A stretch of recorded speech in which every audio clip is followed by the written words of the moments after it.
नाशिककरांनो, तुमच्या घरातील इलेक्ट्रॉनिक वस्तूंसाठी एकच विश्वासाचं ठिकाण वाझट इलेक्ट्रॉनिक्स। फॅन असो, LED lights, TV, home theatre, water heater किंवा कार स्पीकर, सर्व काही मिळवा योग्य दरात आणि विश्वासार्ह सेवेसह। पत्ता रामालय हॉस्पिटलच्या बाजूला, भगवती मिसळच्या मागे, पंचवटी कारंजा जवळ, नाशिक। संपर्क 96 89 78 68 17। वाझट इलेक्ट्रॉनिक्स, गुणवत्ता आणि विश्वासाचं प्रतीक। भाजपमधील गैरसमज दूर, 122 जागांवर सक्षम उमेदवार, 100+ नारा पूर्ण करणार जिल्हा अध्यक्ष सुनील केदार। भारतीय जनता पक्षाने नाशिक महानगरपालिकेच्या निवडणुकीसाठी सर्वेक्षण, सामाजिक समीकरणे आणि निवडून येण्याची क्षमता लक्षात घेऊन इच्छुक उमेदवारांना A व B फॉर्मचे वितरण केले आहे। यामध्ये 100 AB फॉर्मचे वाटप सुरळीतपणे झाले। मात्र उर्वरित AB फॉर्म देताना काही कार्यकर्ते व पदाधिकाऱ्यांमध्ये गैरसमज झाल्याने काही काळ गोंधळाची परिस्थिती निर्माण झाली होती।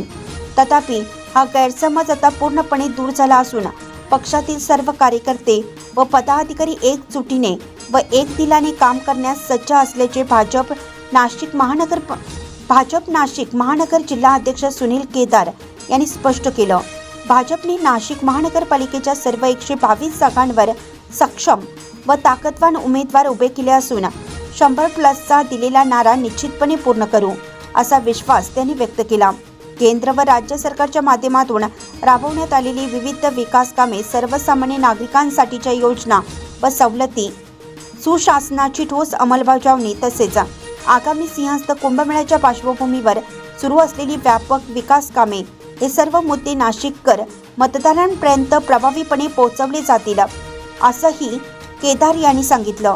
या सर्व बाबींच्या जोरावर पुन्हा एकदा नाशिक महानगरपालिकेवर भाजपचाच एक हाती झेंडा फडकेल असा ठाम विश्वास व्यक्त करत सुनील केदार यांनी कार्यकर्त्यांना जोमाने काम करण्याचं आवाहन केलं आहे।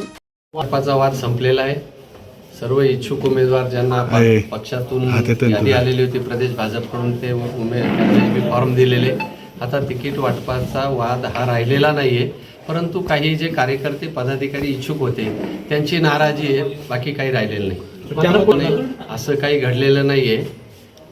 काही घडलेलं नाहीये, परंतु काही थोडा गोंधळ उडाला, त्यामुळे 5 AB फॉर्म इकडे तिकडे गेलेले। त्या अहवाल, वस्तुनिष्ठ अहवाल प्रदेश भाजपला दिलाय, ते लवकरच निर्णय घेतील। आपण कार्यकर्त्यांचा घेराव म्हणता येणार नाही, त्यांच्या भावना होत्या, त्या भावना त्यांनी व्यक्त केल्या आणि त्या भावना मी लिखित स्वरूपात घेतल्या, प्रदेश भाजपकडे त्या भावना पाठवणार आहे।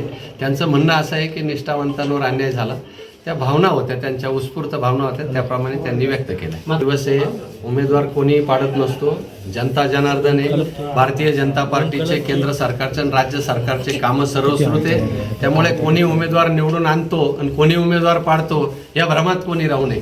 जन करते उमेदवार कोणी निवडून आणत नाही, उमेदवार व्यक्ती कोणी पाडत नसते। मात्र सांगितलं, एका घरात जे सिटिंग नगरसेवक असतील, समजा तिथं जर ते मेरिटमध्ये असतील तर ते राहतील, उर्वरित यांना भारतीय जनता पार्टीची प्रदेश नेतृत्व सूचना करतील, त्याप्रमाणे उद्या दुपारपर्यंत ते फॉर्म काढून घेतील। मान बिलकुल नाहीये, बंडखोरीचं आव्हान आहे असं म्हणता येणार नाही।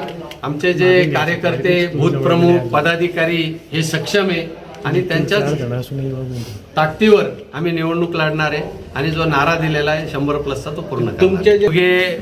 माझे खंदे समर्थक आहे असं म्हणता येणार नाही, त्यांना माझ्याबरोबर प्रचारात गुजरातला नेलं तेव्हापासून त्यांची जडणघडण ही भारतीय जनता पार्टीच्या विचाराची झाली।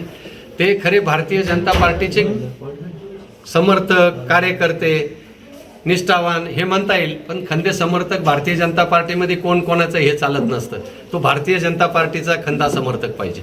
म्हणणं याच्यात काही तथ्य असं मला वाटत नाही।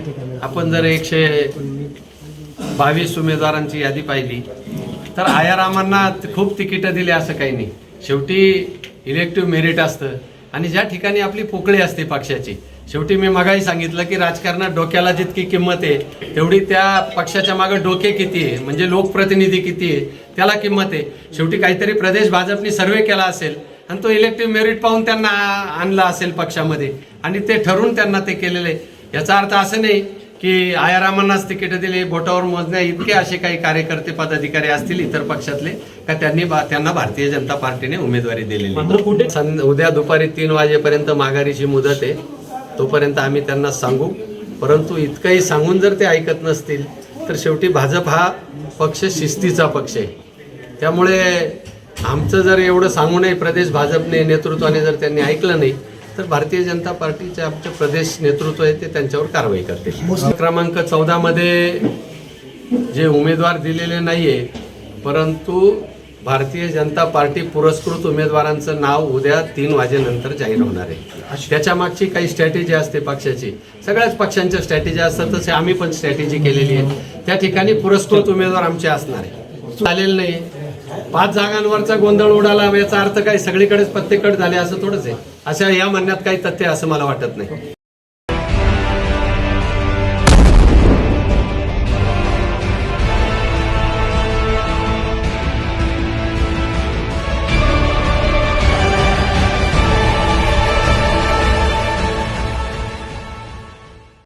नाशिककरांनो, तुमच्या कारचं रूप बदलायचंय तर एकच ठिकाण लक्षात ठेवा, भंडारी कार डेकोर्स.